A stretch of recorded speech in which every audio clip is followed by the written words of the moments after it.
Hello friends, আজি মই After Effects আপোনালোকৰ মাজত এটা নতুন logo animationৰ টিউটোৰিয়েল লৈ আহিছো যোনটোত মই শিকাম এই logo animationটো কেনেকৈ ক্ৰিয়েট কৰা হয় কেইটামান ইফেক্ট লাগিব অকমান টাব হ'ব কিন্তু আপোনালোকে যদি গোটেই ভিডিওটো চাই তেতিয়া হলে এই এনিমেশনটো শিকিব পাৰিব আৰু এই এনিমেশনটো আপোনালোকক কোনো ধৰণৰ থাৰ্ড পাৰ্টি প্লাগইন নালাগে After Effects টো হলেই হল আৰু এটা আপোনালোকক PNG logo এটা প্ৰয়োজন হ'ব আপোনালোকে ডাউনলোড কৰি লবা গুগলৰ পৰা এতিয়া আমি সেই ইফেক্টটো কেনেকৈ ক্ৰিয়েট কৰা হয় তাকে চাও After Effects টো ওপেন কৰাৰ লগে লগে আপোনালোকে এইখিনি টিপিও এটা নিউ কম্পোজিশন ক্ৰিয়েট কৰিব পাৰিব এইখিনি টিপিও নিউ কম্পোজিশন এতিয়া ক্ৰিয়েট কৰিব পাৰিব ইয়াতে ক্লিক কৰি আৰু লিখিম ৰেন্ডাৰ কম্প আৰু ইয়াতে মই 10 সেকেন্ড কৰি দিম আৰু যোনটো ইয়াতে 25 আছে এটো 30 কৰি দিম 1920 ৰেশিও ৰাখিম 1080 তাৰপিছত ইয়াতে কালাৰটো ব্ল্যাক সিলেক্ট কৰি মই ইয়াতে ওকে কৰি দিম তাৰপিছত আপোনালোকে কি কৰিব এইখিনিত আৰু এবাৰ ক্লিক কৰিব ইয়াতে লিখিব LOGOCOMP logo কম সেইখিনি সেম থাকিব দিব তাৰপিছত ওকে কৰি দিব তাৰপিছত ডাবল ক্লিক কৰিব আপোনালোকক যে কৈছিল PNG যোনটো logo হেতু লাগিব হেতু এনেকৈ ইয়াতে ডাউনলোড কৰি ড্ৰেগ কৰিব আৰু হেতু logo কমটোৰ ভিতৰত এনেকৈ ড্ৰেগ কৰি লব তাৰপিছত এই যোনটো লেয়াৰ আছে এটো সিলেক্ট কৰি আপোনালোকে ইয়াতে ইফেক্টটো দিব প্ৰথম FI ডাবল L আৰু এই ফিল ইফেক্টটো আমি ড্ৰেগ কৰিম কৰি কালাৰটো ইয়াতে আমি হোৱাইট কৰি দিম তাৰপিছত এই লেয়াৰটো আমি এডজাস্ট কৰাৰ কাৰণে এস প্ৰেছ কৰিম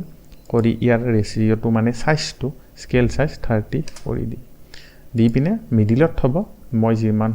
ধৰি লওক আপোনালোকৰ লোগোটো বেলেগো হ'ব পাৰে সেই হিচাপে মিডিলত থকাকৈ এৰেঞ্জ কৰি লব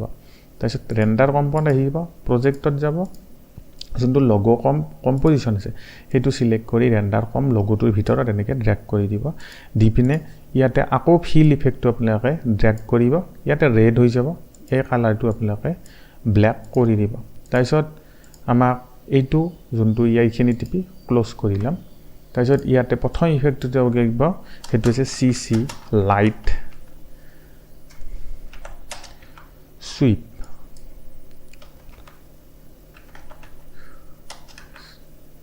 CC লাইট সুইপ ইফেক্টটো আমি প্ৰথম ইয়াতে ড্ৰেগ কৰিলাম ড্ৰেগ কৰি ইয়াৰ যোনটো সেন্টাৰৰ এই সাইডৰ যোনটো হোৱাইট ভ্যালু হেতু 540 কৰিম মিডিলত হৈ যাব যোনটো ইয়াৰ সাইজ আছে 50 জায়গাত আমি ইট যোনটো ওয়াইড আছে হেতু আমি 80 কৰি দিম তাৰপিছত যোনটো ইয়াৰ ইন্টেন্সিটি আমি 0 কৰিম আৰু যোনটো ইয়াৰ ইটস ইন্টেন্সিটি হেতু আমি 90 কৰিলাম লৈ বিনে এইটুক আমি ডুপ্লিকেট যোনটো লেয়াৰ আছে এইটুক সিলেক্ট কৰি কন্ট্ৰোল ডি প্ৰেছ কৰিম ডুপ্লিকেট হ'ব তাৰপিছত আমি ইয়াতে কি কৰিম ইয়াৰ যোনটো ডাইৰেকশন এটো আমি 0 কৰি দিম দি পিনে এই হোৱাইটৰ কালাৰ জাগাত আমি এনেকে গ্ৰীন টাইপ কালাৰ দি লৈ ওকে কৰি দিম দিয়াৰ পিছত ইয়াতে কোৱাটাৰ জাগাত আমি ফুল কৰিম কাৰণ আমাক প্ৰিভিউটো ভাল লাগিব এনিমেশনটো হোৱা সোৱাৰ দৰকাৰ নাই তাৰ পিছত আমি কি কৰিম ইয়াতে ডাইৰেকশনত এটা কি ফ্ৰেম দিম উপৰৰ লেয়াৰ আৰু তলৰ লেয়াৰ দুইটাত আৰু আমি আগুৱাই যাম 5 সেকেন্ডত যাই বিনে আমি ইউ প্ৰেছ কৰিম কৰি বিনে ইয়াত আমি 0 জাগাত 2 কৰি দিম ভ্যালুটো ওপৰতো 0 জাগাত 2 কৰি দিম লগে লগে ইয়াৰ ভ্যালুটো 330 হৈ যাব তাৰপিছত আমি এটো কি কৰিম এটো 0 কৰি দিম তাৰপিছত আমি কি কৰিম এইটো কোৱাটাৰ কৰি লব তাৰপিছত আপোনালোকে এই এনিমেশনটো প্লে হোৱাটো চাব এতিয়া কি কৰিম আমি এই লেয়াৰটো আমি সিলেক্ট কৰি ওপৰৰ পিনে দি দিম দি পিনে ইয়াতে আমি নেক্সট ইফেক্টটো দিম হৈছে হেতু হৈছে গ্লো GLOW গ্লো এই যোনটো গ্লো ইফেক্ট আছে এইটো আমি এই লেয়াৰটোতে ড্ৰেগ কৰিম কৰি বিনে আমি ইয়াৰ যোনটো ৰেডিয়াসটো আমি কৰি দিম আমি 50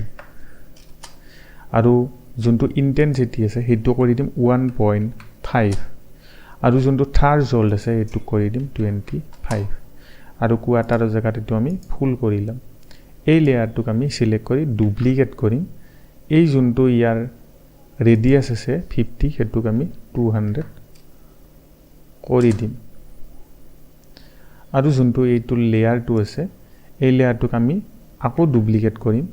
কৰি বিনে এইটো 200 ৰ জায়গাত আমি এইটোৰ ভ্যালু 500 কৰি দিম দিয়াৰ পিছত আপোনালোকৰ এনেকে এই যোনটো লোগো আছে হেতুৰ গ্লোইং ইন্টেন্সিটিটোৰ মেনেজ কৰা হৈ যাব তাৰ পিছত এই লেয়াৰটো আমি সিলেক্ট কৰিম তাৰে আগতে এইখিনি আমি ওপৰৰ পিনে ইফেক্ট এটা ক্লোজ কৰি লম তেতিয়াই সুবিধা হ'ব তাৰপিছত লোগো কমটো সিলেক্ট কৰি আমি ইয়াতে এটা ইফেক্ট দিম সিসি কম্পোজিট আৰু এই ইফেক্টটো আমি ইয়াতে ড্ৰেগ কৰিম কৰি বিনে যোনটো 5 সেকেন্ড আছে এটো 5 সেকেন্ডত আমি ইয়াতে অপেসিটি এটা কি ফ্ৰেম দিম আৰু 4 সেকেন্ডত আহিম আহি ইয়াৰ ভ্যালুটো আমি 0 কৰি দিম তাৰপিছত এতিয়া আপোনালোকে এই ইফেক্টটো চাব পাৰে এনেকে প্লে হ'ব গটেখিনি ৰাউন্ড ৰাউন্ড হৈ যোনখিনি লাইট ইফেক্ট থাকে তাৰ পিছত চাই থাকক আপোনালোকৰ এনিমেশনটো কেনেকে ক্ৰিয়েট হৈ যাব তাৰপিছত লাষ্টত লোগোটোৰ কালাৰটো এনেকে ভিজিবল হয় সাইডৰ কালাৰটো বন্ধ হৈ যাব এতিয়া আমি কি কৰিম যদি আপোনালোকে ইয়াৰ কালাৰটো চেঞ্জ কৰিব খোজে কালাৰটো কেনেকে চেঞ্জ কৰিব ইয়াতে যে সেকেন্ড সিসি লাইট সুইপ ইফেক্টটো আছে এটোত গ্ৰীনৰ জায়গাত যদি আপোনালোকে ভাবে ব্লু কৰি দিম আপোনালোকে ব্লু কৰি দিব পাৰে আপোনালোকৰ ব্লু হৈ যাব যদি ইচ্ছা কৰে আপোনালোকে ৰেড কৰিব খোজে ৰেড কৰিব পাৰে যদি পাৰ্পল কৰিব খোজে পাৰ্পল কৰিব পাৰে এনেকে কালাৰ বিলাক চেঞ্জ কৰি আপোনালোকে এক্সপেৰিমেন্ট কৰিব পাৰিব এনেকে এই ইফেক্টটো ক্ৰিয়েট কৰা হয় যদি ভিডিওটো ভাল লাগি লাইক কৰিব চেনেলটো সাবস্ক্ৰাইব কৰিব ইনষ্টাগ্ৰামত ফলো কৰিব এনেকুৱা ধৰণৰ টিউটৰিয়েল বিলাকৰ আপডেট বিলাক পোৱাৰ কাৰণে আজিলৈ এইখিনিয়ে থ্যাংক ইউ